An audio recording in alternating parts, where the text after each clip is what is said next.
तो दोस्तों आज लेकर के आए हैं आपके लिए साइंस के सेट नंबर 7। जी हाँ दोस्तों, साइंस का आज 7वां सेट चलने वाला है जिसमें 20 इंपोर्टेंट क्वेश्चन डाले गए हैं। जी हाँ, किस किस चैप्टर से डाला गया है? तो दोस्त वैद्युत अपघटन और अम्ल क्षार एवं लवण से आपका 20 इंपोर्टेंट क्वेश्चन डाला गया है, जिसकी संभावना एग्जाम में आने की, टेक्नीशियन ग्रेड 3 वाले एग्जाम में आने की बहुत ज्यादा है। इसलिए दोस्त क्या कीजिएगा कि वीडियो को शुरू से अंत तक के देखिएगा, मिस मत कीजिएगा, क्योंकि काफी इंपोर्टेंट क्वेश्चन इसमें भी डाला गया है। तो क्या करते हैं कि इस 20 इंपोर्टेंट क्वेश्चन को देखने से पहले हम आज देखेंगे स्कोर कार्ड। स्कोर कार्ड जिसने टेस्ट दिया है साइंस में, जिसने अपना जलवा दिखाया इस साइंस में, आज उनका हम स्कोर कार्ड देखेंगे, किसने कितना नंबर लेकर के आया है। ठीक है, तो चलिए क्या करते हैं कि सबसे पहले इस स्कोर कार्ड को देख लेते हैं कि किसने कितना नंबर लेके आया है। फिर उसके बाद जो 20 इंपोर्टेंट क्वेश्चन दोस्त हम सेलेक्ट करके लेके आए हैं टेक्नीशियन ग्रेड 3 के लिए, जो काफी इंपोर्टेंट है, उसको देखेंगे। तो चलिए सबसे पहले क्या करते हैं, इस स्कोर कार्ड को देख लेते हैं। चलिए, ये है अपना स्कोर कार्ड, ध्यान दीजिएगा, ये है स्कोर कार्ड। स्कोर कार्ड में देख लीजिए नाम है इधर, और इधर परसेंटेज है कि कितना किसने लेकर के आया। चलिए, इसमें 90% में लाने वाले सिर्फ एक और एक ही लड़के हैं, जो कहां से है? यूपी से है। जी हाँ, आज यूपी से है, जिसका नाम है सुमित कुमार। जी हाँ, सुमित कुमार जो मेरठ यूपी से है। इन्होंने क्या किया है कि 90% यानी कि 20 में 18 नंबर लेकर गए हैं। जी हाँ, चलिए उसके बाद आपको बता देते हैं कि 85% में लाने वाले 3 लोग हैं। कौन कौन है? तो ध्यान दीजिएगा, पहला देख लीजिए कि रूपा कुमारी, दूसरा देख लीजिए इसमें दे दिया है कि विनय कुमार, जो कहां से है? मेरठ यूपी से ही है। उसके बाद थर्ड नंबर में देख लीजिए रूपा कुमारी। ये रूपा कुछ गड़बड़ लग रहा है, ठीक है, रूपा कहीं फर्जी की होगी। चलिए कोई नहीं, ये 4 रूपा हो गया चौथा। उसके बाद आपको लेकर के चलते हैं 80% में, जो 80% में शामिल है उसमें से आपको बताते हैं कि पहले नंबर पे कौन है। तो पहले नंबर पे है ये अपना प्रीति कुमारी, प्रीति जो मुजफ्फरपुर से है, 80% वाले में से नंबर फर्स्ट पे है। उसी तरह से आपको है संतोष कुमार जो मसूरी से है। उसके बाद आपको लेकर के चलते हैं संजय कुमार यादव जो प्रयागराज से है, ठीक है। रूपा कुमारी देख लीजिए, दोनों नीचे दे दी है, तो 2 बार नीचे है, 2 बार ऊपर। रूपा कुमारी यानी 4 बार रूपा कुमारी आ गया है, यानी कि रूपा कुमारी कहीं ना कहीं फर्जी की है, ठीक है। नाम बार बार चेंज करके ये दे दी है, तो ये कहीं ना कहीं फर्जी की है, तो ये गलत है। ऐसे मत करो, क्या करना है कि जो आता है उसी पे देना है, ठीक है। कम आए ज्यादा है कोई फर्क नहीं, बार बार देने का मतलब ही नहीं बनता है। चलिए उसके बाद आपको हम लेकर के चलते हैं 80% में एक और है जो संजय कुमार यादव है, लोकेशन मेंशन नहीं किए हैं, ठीक है। 80% में है तो संजय कुमार, अगर नेक्स्ट टाइम से अगर टेस्ट अटेम्प्ट करते हैं तो प्लीज लोकेशन जरूर मेंशन कीजिएगा। उसके बाद आपको लेकर के चलते हैं 75% में भी बहुत सारे लोग शामिल है। 75% में फटाफट नाम लेकर के चलते हैं हम कि कौन है, क्योंकि ज्यादा वक्त हो जाता है स्कोर कार्ड दिखाते दिखाते। चलिए 75% में देख लीजिए, सेकेंड नंबर पे आते हैं, ये फर्स्ट नंबर पे आते हैं दीपू जो नवादा से है। उसके बाद आपको बताते हैं कि राजकुमार जो नालंदा से है, ठीक है। उसके बाद आपको बताते हैं कि रोहित यादव जो औरंगाबाद यानी कि बिहार से पढ़ते हैं, ये लेकर के आए 75%। उसके बाद रघुनाथ जो कन्नौज से है, उसके बाद मनीष जो फ्रॉम पटना से है, हाँ ये एकदम सही लोकेशन मेंशन करते हैं। उसके बाद आपको लेकर के चलते हैं गौतम जो सुल्तानगंज से है, उसके बाद 70% में आते हैं, तो 70% में देख लीजिएगा यहाँ पे 2 है, अभी और ऊपर स्क्रॉल करेंगे तो आ जाएगा, वैसे आपको दिखा देते हैं कि 70% में है राम लखन पंडित जो देवघर यानी झारखंड से है। उसके बाद आपको है कि रेहान जो पूर्णिया से है, अक्सर हाँ टेस्ट देते रहते हैं ये रेहान, ठीक है, बहुत अच्छा है। इसी तरह से जो है लोग जो है, बहुत सारे लोगों ने क्या किया कि अटेम्प्ट किया है। चलिए और हम आगे नाम बता देते हैं आपको, ध्यान दीजिएगा। उसके बाद 70% में आते हैं, 70% में आते हैं जो देख लीजिए नाम है दिलीप जो नालंदा से है, 70% में है। संजू कुमार जो पटना से, ये भी रेगुलर टेस्ट देते हैं, संजू कुमार पटना से। उसके बाद आपको दिखा देते हैं कि आशीष पलामू जो झारखंड से है, ठीक है, ये भी 70% में है। उसके बाद आपको लेकर के चलते हैं 65% वाले में। 65% में देख लीजिएगा 65% है, 65% वाले में ज्यादा नहीं है, ज्यादा है, 65% में ज्यादा है, तो ले लेते हैं नाम फटाफट जो है कहां से कौन है। जैसे देख लीजिए 65% में आते हैं रोशन कुमार जो औरंगाबाद यानी बिहार से 65% में। उसी तरह से बिरजू कुमार जो जयपुर से है, ठीक है, बिरजू कुमार जयपुर से है। नीरज कुमार जो खगड़िया से है, ठीक है। उसके बाद सुधीर सिद्धू जो बिहार यानी समस्तीपुर से है, 65% पे है। उसके बाद रुपेश कुमार यादव जो कहां से है आपका जमुई से यानी कि बिहार से है। ये लोग क्या है कि 65% पे है। अब हम लोग क्या करते हैं कि देख लेते हैं कि 60% में कितने लोग शामिल है। ये तो 65% वाले का नाम हो गया है, ठीक है। तो ध्यान दीजिएगा, हम लेकर के चलते हैं 60% में जो लेकर के आए हैं उनका नाम है, ये 60% में इधर है। तो ध्यान रखिए 60% में बहुत सारे लोग हैं। चलते हैं पहले नंबर 60% पर, देखते हैं कि कौन है। तो ध्यान दीजिए पहले नंबर पे देख लीजिए, दिया हुआ है अंकित, जो रसूलपुर रोहतास से है, अक्सर हाँ टेस्ट देते रहते हैं, अच्छा है, नंबर है। लाया कीजिए, मेहनत किया कीजिए। देखिए नवादा दे दिया है भाई, नवादा लोकेशन नाम दे दियो, अपना नाम लिखना है, अपना नाम और लोकेशन का नाम जरूर मेंशन करना है, सिर्फ लोकेशन मेंशन नहीं करना है। चलिए नेक्स्ट देख लीजिए, नेहा गुप्ता, ठीक है, जो पलामू यानी कि झारखंड से ये भी हैं। उसके बाद आकाश जो वाराणसी से है, आकाश जो वाराणसी से। उसके बाद जो है गंजीत दे दिया है जो आरा से है, ठीक है, ज्ञानजीत है सॉरी ज्ञानजीत है जो आरा से है, ये भी जो है 60% पे है। श्रवण कुमार शाह जो बांका बिहार से है, ये भी 60% पे है। उसके बाद आपको बताते हैं कि पागल फ्रॉम बिहार, पता नहीं क्या नाम दे दिया है, ये तो गलत है, ऐसे वर्ड का इस्तेमाल जो मत किया कीजिए। तो चलिए इतने लोग हैं जो अभी है, बहुत सारे ऐसे लोग हैं जो क्या है कि इस टेस्ट में भाग लिए हैं, तो सबका नाम लेना पॉसिबल नहीं, क्योंकि टाइम ज्यादा हो जाता है इसका नाम लेते लेते। तो जिन लोगों का नाम नहीं लिए हैं उसको क्या करना है कि जाकर के टेलीग्राम ज्वाइन कर लेना है, टेलीग्राम ज्वाइन कर लीजिएगा। ये स्कोर कार्ड हम टेलीग्राम पे भेज देंगे और यूट्यूब के कम्युनिटी टैब पे भी अपलोड कर देंगे। तो फटाफट क्या करिए कि टेलीग्राम ज्वाइन कर लीजिए। हाँ, और जो लोग टेस्ट अभी नहीं दिए हैं दोस्त, टेस्ट फटाफट दे लीजिए, लिंक डिस्क्रिप्शन बॉक्स में दिया हुआ है। जो लोग नए हैं उन्हें हम बता देते हैं, फटाफट 2 मिनट लगेगा, नए लोगों के लिए बता देते हैं। तो जो लोग नए हैं उन्हें हम बता दें कि दोस्त मेरे चैनल पे प्रत्येक दिन 20 इंपोर्टेंट क्वेश्चन का सेट दिया जाता है, वो भी साइंस से, काफी इंपोर्टेंट होता है, जो टेक्नीशियन ग्रेड 3 में आने की संभावना बहुत ज्यादा होता है। इसे पढ़िएगा, इससे बाहर क्वेश्चन कहीं नहीं जाएगा, ध्यान रखिए। चैप्टर वाइज चलता है, तो फिजिक्स खत्म हो रखी है, बायोलॉजी खत्म हो रखी है, केमिस्ट्री का चैप्टर वाइज चल रहा है। उसके बाद एक नए तरीके से हम सेट प्रेजेंट करेंगे आपके सामने, ठीक है। दूसरी नंबर बात, इस चैनल पे जो अभी आप स्कोर कार्ड देख रहे हैं वो स्कोर कार्ड टेस्ट का है, जो टेस्ट बिल्कुल निःशुल्क लिया जाता है, फ्री में लिया जाता है, कोई पैसा नहीं लगता इसका। तो अगर आप टेस्ट देना चाहते हैं तो चैनल को सब्सक्राइब कीजिए, क्योंकि जब भी आएगा हम इसी चैनल के माध्यम से आपको इन्फॉर्म करेंगे। और ठीक है, और लिंक जो है आपका डिस्क्रिप्शन बॉक्स नीचे देखिएगा, मोर लिखा होगा, मोर, उस मोर पे टैप कीजिएगा, लिखा होगा आरआरबी टेक्नीशियन टेस्ट का लिंक, ठीक है, उस पे उसी के नीचे पासकोड होगा, पासकोड को भी ध्यान में रखिएगा क्योंकि वो डालने पे ही खुलेगा। चौथी नंबर बात की रही, ये सब जो पढ़ाएंगे या ये स्कोर कार्ड दिख रहे हैं वो सब आपको कहां मिलेगा, जितने भी पीडीएफ चाहिए जो पढ़ा रखे हैं उस सभी का पीडीएफ आपको टेलीग्राम पे मिलेगा। टेलीग्राम कहां मिलेगा, इसे डिस्क्रिप्शन बॉक्स में नीचे दिया हुआ है, जाकर के टेलीग्राम ज्वाइन कर लीजिए, वहां पे आपको सारा चीज मिल जाएगा, ठीक है। तो चलिए ज्यादा देर नहीं करते हैं, अब हम लोग चलते हैं जो 20 इंपोर्टेंट क्वेश्चन सेलेक्ट करके लाए हैं ना, आज उसको देखते हैं कि कौन कौन सा क्वेश्चन है, कितना इंपॉर्टेंट है। चलिए तो शुरू करते हैं, लास्ट क्वेश्चन से आज शुरू करेंगे, 20वां क्वेश्चन से शुरू करते हैं। चलिए 20वां क्वेश्चन है, ध्यान दीजिए, इंपॉर्टेंट है, एनटीपीसी के एग्जाम में पूछा गया है इसमें कि डैश सोना को घोला जा सकता है, मतलब किसमें सोना को घोला जा सकता है। जी हाँ, पूछा गया है, इंपॉर्टेंट है, ध्यान में रखना है। चलिए पहला देख लीजिए, पहला आपको ऑप्शन दे दिया है कि ग्लिसरीन में सोना को घोल सकते हैं, या दूसरा दे दिया है कि पेट्रोलियम ईंधन में घोल सकते हैं, या तीसरा आपको दे दिया है इसमें मेथनॉल में घोल सकते हैं, या चौथा एक्वारेजिया में घोल सकते हैं। किसमें सोना को हम घोल सकते हैं? तो जो लोग पढ़े होंगे शायद उनको पता होगा कि सोना को किसमें घोला जाता है। तो दोस्त सोना को जो घोला जाता है, ये 4th नंबर मेरा ऑप्शन होगा, एक्वारेजिया में, ठीक है। एक्वारेजिया में क्या होता है कि सोना को घोला जाता है। अब समझ लीजिए कि एक्वारेजिया कहने का मतलब होता क्या है। एक्वारेजिया तो समझ लीजिए, ध्यान रखिएगा, नाइट्रिक अम्ल जो होता है, आपको बताते हैं, देखिएगा फॉर्मूला, नाइट्रिक अम्ल का 1 भाग होता है और हाइड्रोक्लोरिक अम्ल का क्या होता है कि आपका 3 भाग होता है। जब ये दोनों को आपस में मिला दिया जाता है तो एक्वारेजिया बनता है। इसी एक्वारेजिया में क्या होता है कि सोना, चांदी, जितने भी आपको प्लेटिनम देख रहे हैं, ये सब नोबेल धातु जो होते हैं, ये सभी इसमें गलाए जाते हैं। ध्यान रखिए, एक्वारेजिया नामक पदार्थ है, तो इसको ध्यान में रखना है, इंपॉर्टेंट है, ठीक है। चलिए अगला क्वेश्चन हम फटाफट आपको दिखाते चलते हैं। देख लीजिए, अगला क्वेश्चन दे दिया है कि इनमें से कौन सा पदार्थ है जो गैस्ट्रिक अम्ल के एक संगठन के रूप में पेट में नहीं स्त्रावित होता है। जी हाँ, पेट में नहीं पाया जाता, मतलब अपने मनुष्य के जो पेट में हो वो स्त्रावित नहीं होता है। इसमें से कौन सा है? तो ध्यान दीजिए, पहला ऑप्शन आपको क्या दे दिया है कि पोटेशियम क्लोराइड।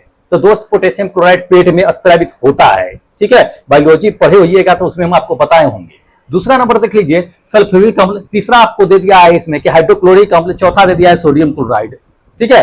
तो कौन सा है जो अपने पेट में जो है स्त्रावित नहीं होता है, गैस्ट्रिक अम्ल के रूप में। ध्यान रखिएगा, ये सेकेंड नंबर जो आप देख रहे हैं सल्फ्यूरिक एसिड, सल्फ्यूरिक अम्ल, ये पेट में स्रावित नहीं होता है, क्योंकि ये क्या होता है कि संचायक जो भी बैटरी जो होता है उसमें क्या होता है कि ये सल्फ्यूरिक एसिड होता है, तो ये बैटरी में पाए जाने वाले हमारे पेट में थोड़ी जो है आएगा, नहीं आता है। तो ये जो क्या होगा कि आपका बिल्कुल करेक्ट आंसर होगा। ठीक है, चलिए अगला क्वेश्चन लेकर के चलते हैं। अगला क्वेश्चन दोस्त इसमें दे दिया है कि एक सांद्र अम्ल तनु के लिए, ठीक है, एक सांद्र अम्ल तनु के लिए हमें क्या करना चाहिए। जी हाँ, हमें क्या करना चाहिए ये बताना है। तो ऑप्शन देखिए, एएलपी के एग्जाम में पूछा जा चुका है, तो इंपॉर्टेंट है, इसको ध्यान में रखना है। आपको लेकर के चलते हैं जो काफी इंपॉर्टेंट है। देख लीजिए, पहला ऑप्शन आपको क्या दे दिया है कि तनु जो अम्ल होता है, तनु अम्ल में पानी होता है, ये दे दिया है। या सांद्र अम्ल में क्या होता है कि पानी होता है। या तीसरा दे दिया है, इसमें तीसरा को दिया है कि सबसे पहले अम्ल में पानी या फिर भी जो है पानी में अम्ल मिलाता है। उसके बाद चौथा आपको दे दिया है इसमें कि पानी में सांद्र अम्ल होता है। तो एक सांद्र तनु अम्ल करने के लिए हमें क्या करना चाहिए, तो ध्यान रखिएगा, एलपी ऑप्शन के एग्जाम में पूछा जा चुका है क्वेश्चन। तो एक सांद्र तनु अम्ल को प्राप्त करने के लिए हमें क्या करना चाहिए पता है, ये फोर्थ नंबर, पानी में सांद्र को क्या करना चाहिए, अम्ल को जो है मिला देना चाहिए, धीरे धीरे डाल देना चाहिए। तो क्या होता है कि हमें ये चीजें प्राप्त होता है। ठीक है, चलिए अगला क्वेश्चन आपको दिखाते हैं जो इंपॉर्टेंट है। चलिए अगला क्वेश्चन देख लीजिए। अगला क्वेश्चन दोस्त इसमें दे दिया है कि वे अम्ल जिसमें हाइड्रोजन के साथ ऑक्सीजन के अतिरिक्त अन्य जो है धात्विक तत्व होते हैं क्या कहलाते हैं। जी हाँ, ऑक्सीजन के साथ अन्य धात्विक तत्व होते हैं वो क्या कहलाते हैं। पहला ऑप्शन देख लीजिए, पहला ऑप्शन दे दिया है कि सबल अम्ल कहलाते हैं, या दूसरा दे दिया है कि दुर्बल अम्ल कहलाते हैं, या तीसरा दे दिया है कि हाइड्रोक्सिड्स, या आपको दे दिया है कि अनऑक्सी अम्ल ये होता है, या चौथा दे दिया है कि तनु अम्ल क्या होता है। तो ध्यान रखिएगा, वे तत्व, वे अम्ल जो क्या होता है कि हाइड्रोजन के साथ जो है अपना ऑक्सीजन के अतिरिक्त जो है अन्य धात्विक होते हैं वे जो कहलाते हैं, ये थर्ड नंबर मेरा ऑप्शन करेक्ट होगा, हाइड्रोलेसिस या अनऑक्सी एसिड जो होता है ये कहलाते हैं। एलपी ऑटोकेशन के एग्जाम में पूछा जा चुका है, तो इंपॉर्टेंट है दोस्त, ध्यान रखना है इसे। चलिए नेक्स्ट क्वेश्चन में लेकर के चलते हैं आपको। अगला क्वेश्चन इसमें दे दिया है कि कॉपर सल्फेट का जलीय विलयन क्या होता है या क्या करता है, ये ध्यान रखिएगा। कॉपर सल्फेट का जलीय विलयन एएलपी टेक्नीशियन के एग्जाम में पूछा जा चुका है, तो ध्यान रखिएगा कॉपर सल्फेट का जलीय विलयन जो होता है ना दोस्त, ये फर्स्ट नंबर ऑप्शन देखिए क्या कह रहा है इसमें कि यह लिटमस पत्र को, लिटमस जानते होइएगा, लिटमस पत्र उसको प्रभावित नहीं करता है, क्या ये हो सकता है। या दूसरा नंबर आपको दे दिया है कि यह नीले लिटमस को लाल कर देता है, क्या ये हो सकता है। ध्यान रखिएगा काफी इंपॉर्टेंट है। या आपको कहता है कि नहीं दोनों हो सकता है थर्ड नंबर में, कि यह नीले तथा लाल को जो है लिटमस पत्र को प्रभावित करता है, या चौथा दे दिया है कि लाल लिटमस पत्र को जो है ये क्या करता है कि नीला कर देता है, क्या करता है। ध्यान देखिए कॉपर सल्फेट का जलीय घोल क्या करता है, तो ध्यान रखिएगा कॉपर सल्फेट का जलीय घोल जो होता है ये सेकंड नंबर ऑप्शन करेक्ट होगा कि नीले लिटमस पत्र को यह लाल कर देता है। ठीक है, कॉपर सल्फेट पर जब डालते हैं तो यह क्या करेगा, नीले लिटमस पत्र को लाल कर देता है। ठीक है, तो इसको ध्यान में रखना है। चलिए अगला क्वेश्चन दिखाते हैं।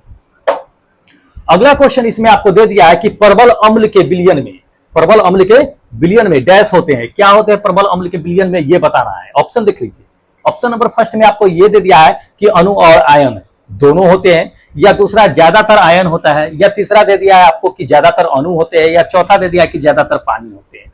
क्या होते हैं प्रबल अम्ल के विलयन में, ठीक है, पूछा गया है, इंपॉर्टेंट है, जेई के एग्जाम में पूछ दिया है, तो ध्यान रखिएगा प्रबल अम्ल के विलयन में जो होता है ना दोस्त, ये सेकंड नंबर मेरा ऑप्शन होगा कि ज्यादातर उसमें क्या होता है कि आयन होता है, ज्यादातर आयन होता है, तो इसको ध्यान में रखिएगा, पूछा जा चुका है, इंपॉर्टेंट है।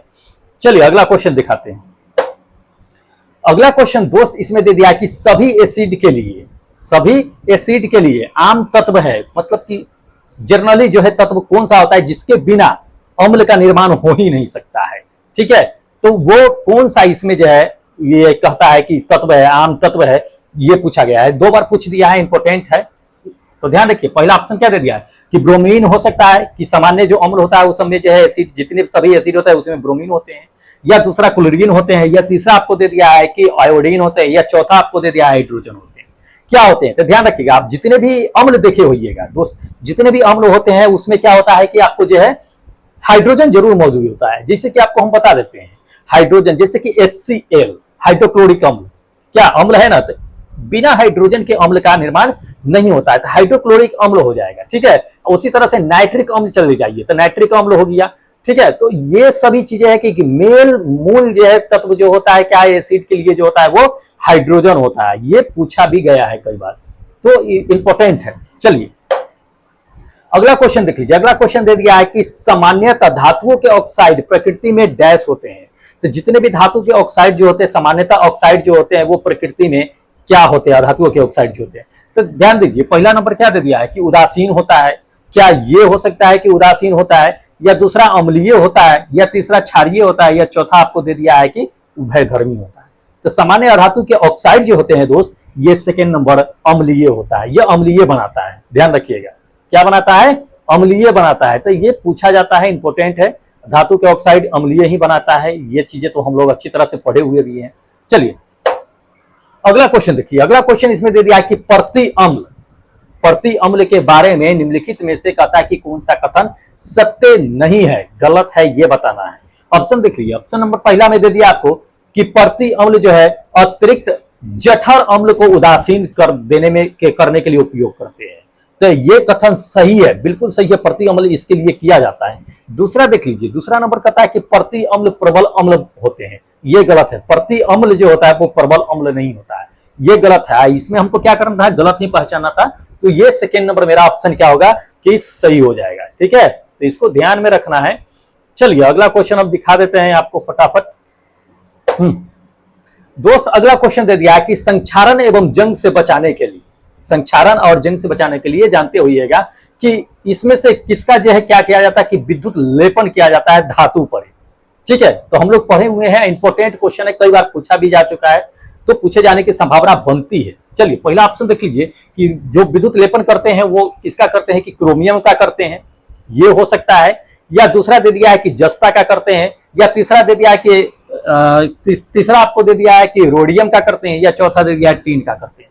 किसका करते हैं, तो ध्यान रखिएगा, अक्सर हाँ पूछा जाता है ये क्वेश्चन कि धातु पर जो है जंग असंक्षारण से बचाने के लिए विद्युत लेपन जो किया जाता है वो जस्ता का किया जाता है, ये जिसको गैल्वेनाइजेशन कहते हैं, या यशदीकरण करते हैं, या जस्तीकरण कहते हैं, ये कहिए।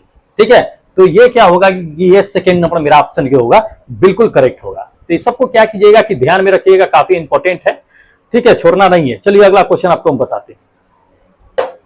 अगला क्वेश्चन इसमें आपको दे दिया कि निम्नलिखित में से कौन सी धातु जो है आयरन क्लोराइड से लोहे को विस्थापित कर देती है। जी हाँ, आयरन क्लोराइड से लोहे को विस्थापित कर देती है। इनमें से कौन सा धातु है, एलपी के एग्जाम में पूछा जा चुका है, एलपी अटेक्शन के एग्जाम में 2018 में। पहला ऑप्शन देख लीजिए, पहला ऑप्शन दे दिया है सीसा, दूसरा आपको दे दिया है टीन, तीसरा आपको दे दिया है चांदी, और चौथा आपको दे दिया है इसमें जस्ता। कौन सा धातु का विस्थापित कर देता है, तो ध्यान रखिएगा, इसमें से अगर ऑप्शन के अकॉर्डिंग अगर चले तो धातु के आयन के जो क्लोराइड को लोहा को विस्थापित कर देता है, ये फोर्थ नंबर जस्ता। ठीक है, जस्ता क्या करता है कि आयरन क्लोराइड से क्या होता है कि लोहे के विस्थापित कर देता है। तो इसको ध्यान में रखना है। चलिए अगला क्वेश्चन देख लीजिए। अगला क्वेश्चन इसमें दे दिया है कि एनोडाइजिंग प्रक्रिया किस अम्ल के लिए उपयोग किया जाता है। जी हाँ, एनोडाइजिंग प्रक्रिया जो है किस अम्ल के लिए प्रयोग किया जाता है, ये बताना है। एनटीपीसी के एग्जाम में पूछ दिया है, इंपॉर्टेंट है, तो ध्यान दीजिए। पहला ऑप्शन क्या दे दिया, पहला ऑप्शन दे दिया कि तनु नाइट्रिक अम्ल एसिड का, इसका करते हैं। या दूसरा आपको दे दिया है इसमें कि तनु सल्फ्यूरिक एसिड का करते हैं। तो जी हाँ, एनोडाइजिंग प्रक्रिया जो होता है ये इसमें हम क्या करते हैं, ये सेकंड नंबर मेरा ऑप्शन होगा कि तनु सल्फ्यूरिक एसिड का जो है इस्तेमाल करते हैं हम लोग। ठीक है, ये मेरा करेक्ट आंसर होगा, इसको ध्यान में रखना है। चलिए अगला क्वेश्चन देख लीजिए। अगला क्वेश्चन दे दिया, यदि घोल में धातु ए धातु है कोई, अब बी को क्या करता है कि प्रतिस्थापित कर देता है, तो ए क्या है, ए क्या होगा ये बताना है। ए धातु बी को प्रतिस्थापित कर देता है, तो ए क्या होगा उस कंडीशन में। पहला ऑप्शन देख लीजिए, पहला ऑप्शन दे दिया है कि बी की तुलना में अधिक जो है प्रतिक्रियाशील होगा, ये हो सकता है। या दूसरा आपको दे दिया है कि नहीं, बी की तुलना में कम प्रतिक्रियाशील होगा, ये हो सकता है। या तीसरा आपको दे दिया है इसमें कि बी की तुलना में अधिक भारी होगा। या तीसरा आपको दे दिया है कि चौथा दे दिया है कि बी की तरह जो है एक समान जो है प्रतिक्रिया होगा, क्या होगा। तो ध्यान रखिएगा, अगर ए धातु जो है बी को अगर प्रतिस्थापित कर रही है तो स्वाभाविक है कि ए स्ट्रॉन्ग होगा, मजबूत होगा। ध्यान रखिएगा, क्योंकि जो ताकतवर होता है वही क्या करता है कि कमजोर को साइड करने का काम करता है। तो यहाँ पे ए क्या होगा कि काफी स्ट्रॉन्ग होगा, किसके तुलना में, बी के तुलना में। ये फर्स्ट नंबर मेरा ऑप्शन करेक्ट होगा कि बी की तुलना में अधिक प्रतिक्रियाशील होगा?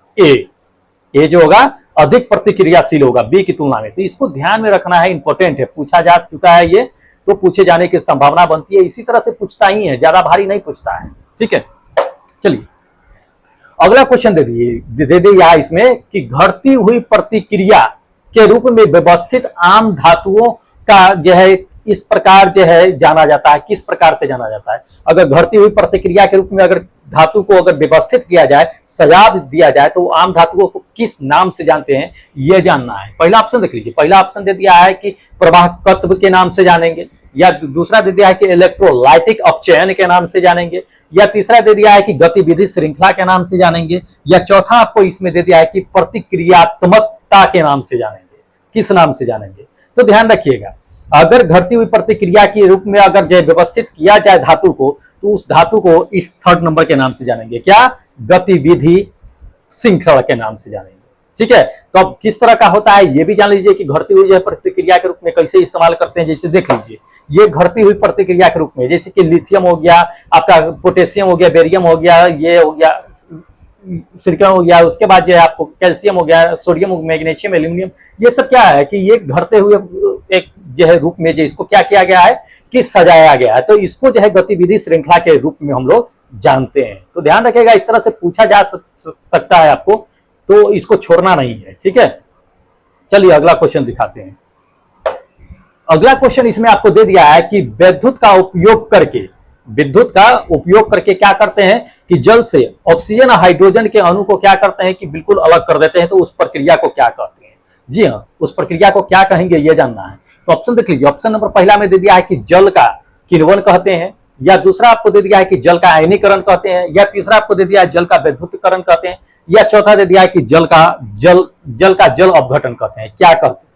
तो ध्यान रखिएगा, जल से जब हाइड्रोजन और ऑक्सीजन को जब अलग करते हैं तो इलेक्ट्रोलाइसिस के थ्रू करते हैं, यानी कि विद्युत अपघटन के थ्रू करते हैं। तो जल का उस समय क्या होता है कि विद्युत अपघटन हो जाता है। ठीक है, तभी जल के अणु क्या होते हैं कि दोनों अलग अलग हो जाते हैं। तो ये थर्ड नंबर मेरा ऑप्शन क्या होगा कि बिल्कुल करेक्ट होगा। जल का विद्युत अपघटन के थ्रू ही क्या होता है कि जल के अणु को हम क्या करते हैं कि अलग कर देते हैं। ठीक है, तो इंपॉर्टेंट है। चलिए अगला क्वेश्चन देख लीजिए। अगला क्वेश्चन इसमें दे दिया है कि सोडियम क्लोराइड के जलीय विलयन के विद्युत अपघटन के दौरान क्रमशः एनोड पर कैथोड पर कौन सा गैस उत्पन्न प्राप्त होगा, ये बताना है। ठीक है, तो ध्यान रखिएगा, इलेक्ट्रोलाइसिस किया जाता है, लेकिन किसका किया जाता है? सोडियम क्लोराइड का। सोडियम क्लोराइड का सूत्र NaCl होता है, ध्यान रखिएगा।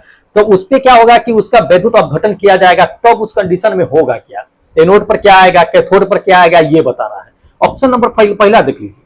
ऑप्शन नंबर पहला में दिया है कि एनोड पर जो है क्लोरीन गैस आता है और कैथोड पर हाइड्रोजन गैस जाता है, क्योंकि जल रहता है, जल में भी अणु टूटेंगे, H2O जो होता है जल में, तो जल के भी अणु टूटेंगे, तो ये बताना है उसमें। तो ये ध्यान रखिए, ये पहला नंबर मेरा ऑप्शन क्या होगा कि बिल्कुल करेक्ट होगा। एनोड पर क्या होगा कि क्लोरीन आएगा और कैथोड पर हाइड्रोजन आएगा। ध्यान रखिएगा, जब सोडियम हाइड्रोक्लोरिक अम्ल का जलीय विघटन जो हम लोग करेंगे, ठीक है, जलीय विघटन करेंगे, तो ये आएगा आपका एनोड पर क्लोरीन और जो कैथोड पर हाइड्रोजन जो होता है सी आएगा। ठीक है, चलिए अगला क्वेश्चन दिखाते हैं दोस्त। अगला क्वेश्चन इसमें आपको दे दिया कि निम्नलिखित में से कौन धातु विद्युत अपघटन से प्राप्त किया जा सकता है? जी हाँ, ये धातु के नाम भी दे दिया गया है। तो इसमें से कौन सा धातु जो है विद्युत अपघटन के द्वारा जो है प्राप्त किया जा सकता है? पहला ऑप्शन देख लीजिए कि चलिए इसमें ऑप्शन ही बता देते हैं, जो उसमें दिया हुआ है उसको विद्युत अपघटन से किसको प्राप्त करते हैं। तो ध्यान दीजिएगा, ये पहला नंबर जो आपका दे दिया है कि सोडियम को प्राप्त करते हैं, दूसरा मैग्नीशियम को और तीसरा एल्युमिनियम को। तीनों को क्या कर सकते हैं कि विद्युत अपघटन के द्वारा हम प्राप्त कर सकते हैं। बाकी आपका जो है बच गया, जो सोना चांदी जो बचा हुआ है, कॉपर बचा हुआ है, उसको विद्युत अपघटन से प्राप्त नहीं करते हैं। तो ये क्या होगा कि ये सेकंड नंबर मेरा ऑप्शन करेक्ट होगा। क्या? सोडियम, मैग्नीशियम और एल्युमिनियम, इसको क्या करते हैं कि विद्युत अपघटन के द्वारा हम प्राप्त कर सकते हैं। तो इसको ध्यान में रखना है। चलिए अगला दिखाते हैं।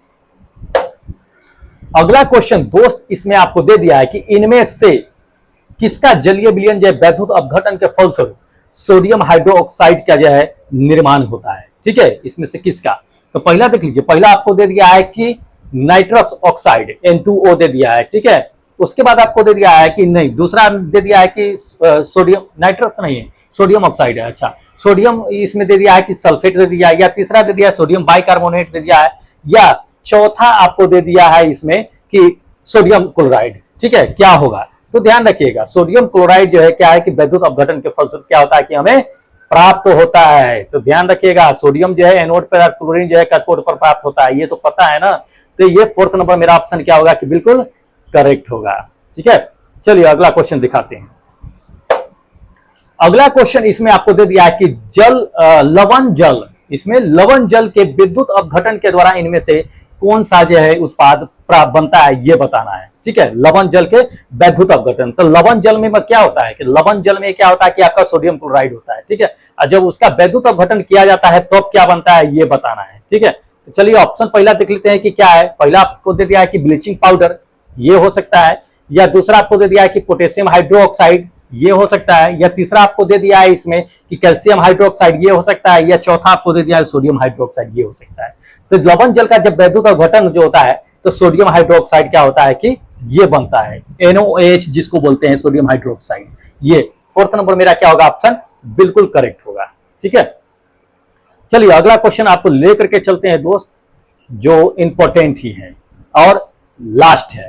ठीक है, चलिए लास्ट क्वेश्चन देख लीजिएगा। कहता है कि इनमें से कौन सा तत्व, निम्नलिखित में से कौन सा तत्व जो है तांबे से अधिक क्रियाशील होता है। जी तांबे से अधिक क्रियाशील होता है ये बताना है, ये ऑप्शन के अकॉर्डिंग बताना है। तो ऑप्शन देख लीजिए, पहला नंबर दे दिया है कि चांदी, दूसरा ऑप्शन दे दिया है कि प्लेटिनम, तीसरा ऑप्शन दे दिया है जिंक और चौथा ऑप्शन दे दिया आपको सोना। कौन जो है तांबे से अधिक अभिक्रियाशील होता है? तो ध्यान रखिएगा तांबे से अधिक जो अभिक्रियाशील जो होता है ये 3rd नंबर जिंक होगा। ठीक है, चांदी कम क्रियाशील होता है, ध्यान रखिएगा, ज्यादा नहीं, कम क्रियाशील होता है। तो इसको ध्यान रखिएगा। आप पूछा जाता है इससे क्या क्या पॉइंट पूछा जाता है ये ध्यान रखिए, बता देते हैं, इस पॉइंट को ध्यान में रखिएगा। पूछा यह जाता है कि कौन सा तत्व जो है तांबे से अधिक क्रियाशील नहीं होता है। तो चांदी ऑप्शन दे देगा आपको। तो चांदी जो होता है तांबे से अधिक क्रियाशील नहीं होता है। ठीक है, कम क्रियाशील होता है, इसलिए उस पर जंग कम लगता है। जो ज्यादा क्रियाशील होता है उस पर ज्यादा जंग लगता है, ध्यान रखिएगा। उसके बाद आपको बताते हैं कि ये ऑप्शन, ये पॉइंट भी पूछा गया है कि किस धातु के अभिक्रियाशील जो है सबसे कम होता है। तो ये तो जान लीजिए वही है चांदी। अगर सोना देते तो सोना मार देते। ठीक है, तो ऑप्शन में देख लीजिएगा सोना, चांदी, ये सब कम क्रियाशील वाले हैं, पूछा गया है ये सवाल। उसके बाद यह है अगला पॉइंट देख लीजिए। अगला पॉइंट इसमें पूछ दिया गया है कि धातुओं को क्रियाशील के आधार पर क्या करना है कि आरोही क्रम में यानी घटते क्रम में सजा देना है। तो आपको ये धातु के नाम क्या दे देगा इसको आरोही क्रम में आपको ऑप्शन में दे देगा सजाने के लिए। तो ये दिया गया है, ये क्वेश्चन पूछा गया था ग्रुप डी के 2022 के अकॉर्डिंग में। तो ये देखिए घटते क्रम में लिखना है, तो इसमें आपको ध्यान रखिएगा कैल्शियम पहले आएगा, उसके बाद एल्यूमिनियम आएगा, कॉपर आएगा, उसके बाद जो है आपका पारा आएगा। तो इसको ध्यान में रखिएगा, Hg जो पारा होता है सो। ठीक है, तो दोस्त ये अपना क्या था कि 20 इंपोर्टेंट क्वेश्चन का सेट था जो काफी इंपॉर्टेंट है, ध्यान रखिएगा, आने की संभावना बनती है। चलिए जो लोग अभी तक टेस्ट नहीं दिए हैं तो नया लिंक डाला हुआ है डिस्क्रिप्शन बॉक्स में, जाकर के फटाफट टेस्ट दे लीजिए। स्कोर कार्ड नेक्स्ट वीडियो में आपको दिखा दिया जाएगा। ठीक है, और जो लोग अभी तक चैनल सब्सक्राइब नहीं किए दोस्त फटाफट चैनल को सब्सक्राइब कर लीजिए, क्योंकि 20 इंपोर्टेंट क्वेश्चन का सेट आपके लिए हम लेकर के आते हैं डेली, इसलिए मिस मत कीजिए। काफी इंपॉर्टेंट रहता है, एग्जाम में आने की संभावना बनती है, इसलिए मिस मत कीजिए। चलिए क्या करते हैं कि फिर मिलते हैं एक नए वीडियो के साथ, एक नए सेट के साथ। तब तक जय हिंद दोस्तों।